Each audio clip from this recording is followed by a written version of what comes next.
in this series of videos, I will draw our attention to the book of Ezekiel. Specifically, I'm going to be talking about three very important things that I think we need to focus on as we study this very important book. Ezekiel, number one, who was he? What did he do? What was his calling? What was the context of his ministry? That's the first thing we're going to address. We're going to address Ezekiel, the man. Who was he? Well, we're going to talk about that. Number two, the second item that we'll talk about is the structure of the book of Ezekiel. I want to talk about the way it's structured and the way it's outlined, the way it's been compiled. And the reason I want to do this is because I think it's important for anyone who goes to study Ezekiel. I think if they go or if they begin their study with some sort of basic idea of the structure of Ezekiel, I think it'll help a little bit. As we'll see, Ezekiel is not structured in a complex way. It's a very simple structure, a very simple outline, and I'll talk about that in just a few moments. Third, I will talk about a very important major theme in the book of Ezekiel, namely the theme of the sovereignty of Israel's God, Yahweh. Now, I hope this discussion on the sovereignty of God will help us to see exactly what Ezekiel came to learn, namely that his God, that his God, Yahweh, is the one true God. He is the sovereign king over all nations. This is going to be very important, especially when we consider the context of Ezekiel's ministry. So let's begin by tackling that first item. Who was Ezekiel? Well, Ezekiel was a priest, and he was the son of a priest. He was a contemporary of the prophet Jeremiah, and so if you need to go back and re-listen to or re-watch those videos that I did on Jeremiah, it might be a good idea to do that. But nonetheless, Ezekiel was a contemporary of Jeremiah. I think this is important to observe as you begin your own study of Ezekiel, mainly because it's certainly important to keep in mind that just as Jeremiah's ministry took place in a time of sheer chaos, you might say, well, so also did Ezekiel. His ministry, being a contemporary of Jeremiah, occurred during a very, very tumultuous time in the life of God's people. So the context of Ezekiel's ministry was pretty much the same as Jeremiah's context. Both ministered during the very last days of Judah's kingdom. They both oversaw the religious and social and political devastation that the nation was going through at the hands of her enemies because of her sins. God had granted his people what they wanted, and that was a life without him.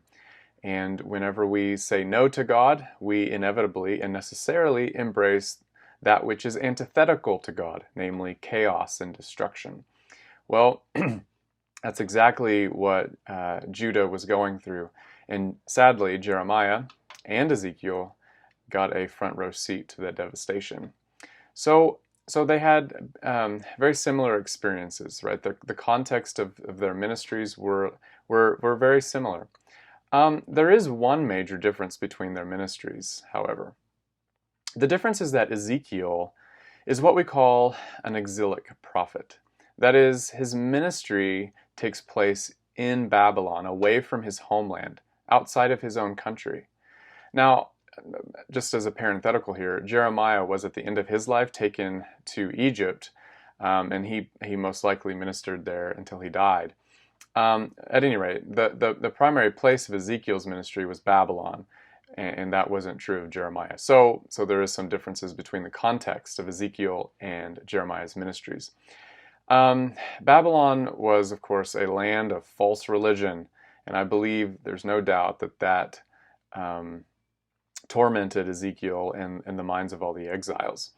So I mentioned that Ezekiel was taken into exile. Well, when was he taken into exile?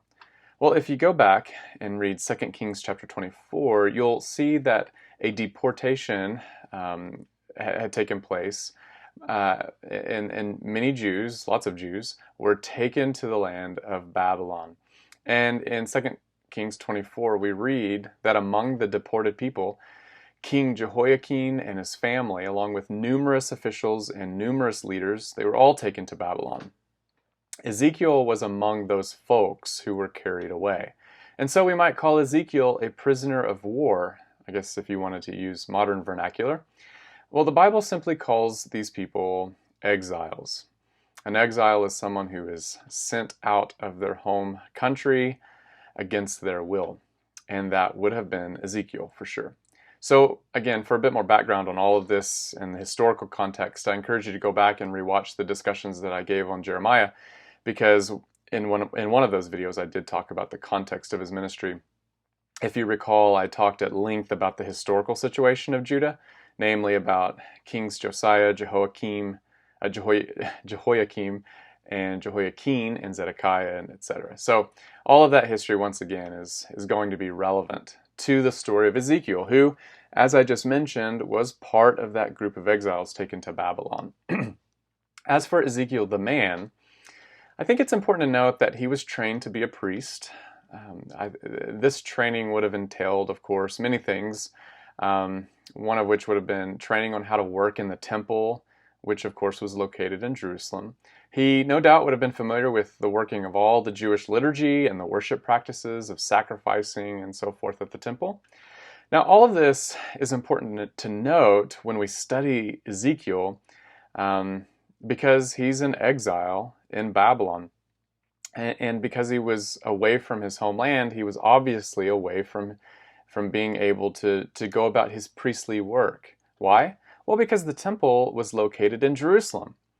And sadly, that temple would end up being destroyed by the Babylonians. And so Ezekiel, to be sure, was probably psychologically, emotionally, spiritually devastated by all of this stuff. He was a priest, and yet he couldn't even fulfill his work. And as I said, this event of the destruction of Jerusalem and just the exile would have been devastating, not only to Ezekiel, but all of God's people. After all, the temple was the very place where God's presence dwelt. It was the place where God lived among his people. It was the location of, we might say, heaven on earth. And with the war drums of Babylon resounding really loud, the temple was soon to be leveled. Again, a heartbreaking scene for faithful Jews. In fact, it would have been unfathomable for Jews to comprehend. They just probably wouldn't have known how to understand all this. I mean, how could the temple be destroyed? What was God defeated by the pagan gods? Was he too weak to help? Well, the answer to that question, of course, is no. The truth was that God, Yahweh, Israel's God, allowed the temple to be destroyed. Why? Well, because God's people were, as I said a moment ago, they were very persistent and they were very constant in their rebellion. So God merely allowed them to experience the consequences of their actions. And as I said a moment ago as well, when someone says no to God, they necessarily embrace that which is antithetical to God, namely death and chaos. And why is that? Well, because God is the author of life. It is through him, through his being, that all of the things can themselves be.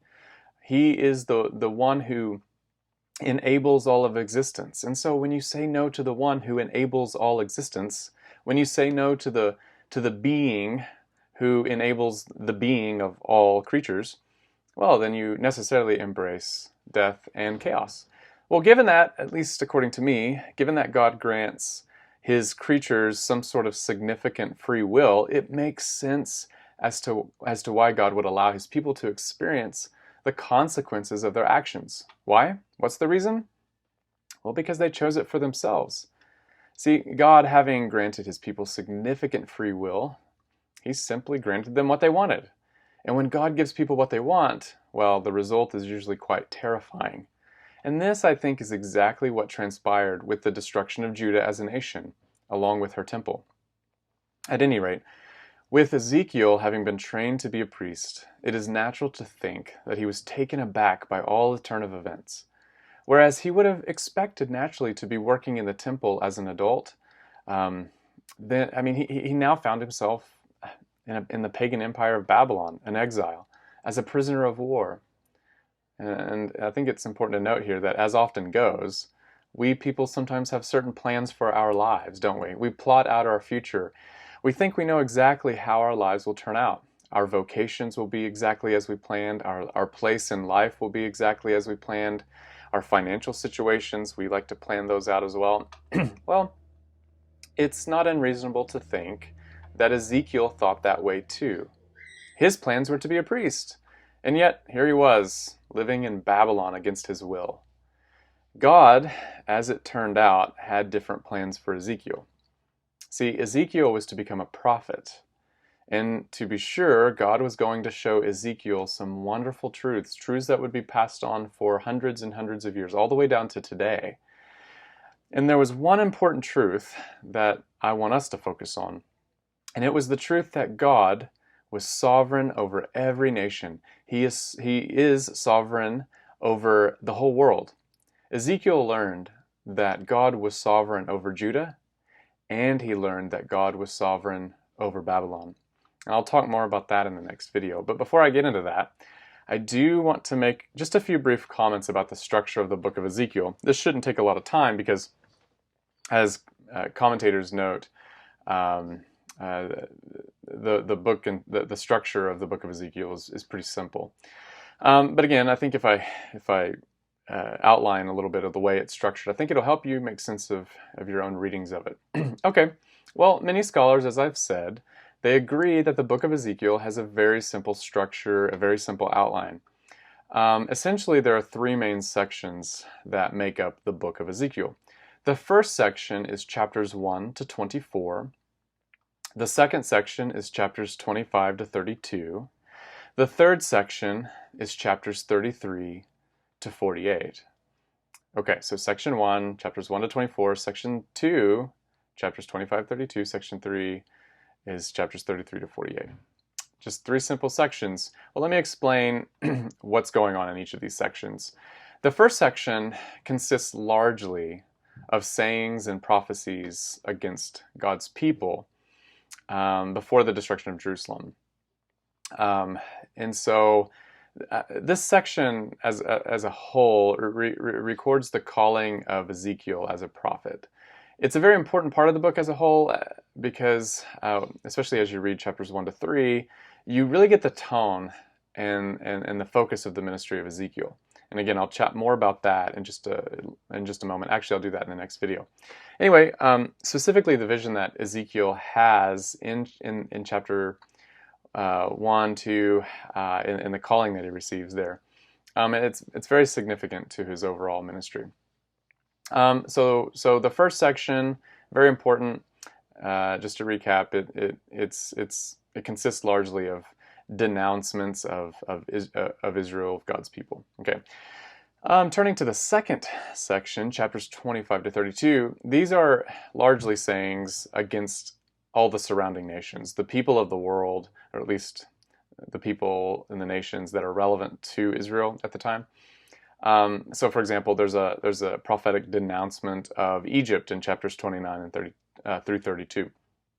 So the shift of the prophetic denouncements are on the nations that surround God's people. Okay, the third and the last section, chapters 33 to 48, they make up what Christopher Wright, in his commentary, The Message of Ezekiel, they make up what he describes as oracles of hope, or the oracle of hope. By the way, Chris Wright, his commentary on Ezekiel is magnificent. I love it. Of course, Wright is known for focusing a lot on missions and so forth, and so he's going to really bring out the missiological aspects of the book of Ezekiel. And so, his commentary is absolutely superb. In fact, gearing up for this video, I consulted that along with Walton and Hill's Survey of the Old Testament. Let's see. Yeah, Chris Wright's commentary on Ezekiel. This is fabulous. Highly recommend it. All right. Yeah, so he describes that third and last section as the oracle of hope. And I think that's a good way to describe it. So after the destruction of God's people, God promises them that they will be resurrected from the dead, right? Metaphorically speaking, because they've been destroyed by Babylon, but God's going to resurrect them. And this is given a full picture in chapter 37 of Ezekiel, and that's the famous vision of the Valley of Dry Bones, and it's there where we see an image of how dead bones are given new life, and they're given new life by the breath of God. So anyway, to those devastated Jews, this vision of the Valley of Dry Bones and dead people coming to life again, that was for them the beginning of hope and restoration. It was a hope and a restoration that, to be sure, was fulfilled in the resurrection of Jesus from the dead. See, Jesus was the true Israel, the one who relived and reenacted and embodied the story of Israel in his life. And so I think a close reading of the New Testament, you can really, I'm sorry, if you read the New Testament very closely, what will be revealed is that Jesus is living the life of Israel in a way that Israel never could or never did. In what way was that? Well, Jesus reenacted the story of Israel righteously. I mean, he is the true and faithful Israelite. And it was through his ministry that the nations would be blessed. He was a blessing and an agent of healing to everybody that he encountered, or at least those who had faith in him, to the Jews and to the Gentiles. So why is this important? Why am I bringing up Jesus? Well, this is important because Jesus fulfills, in being a blessing to everybody, Jesus fulfills the calling of Israel.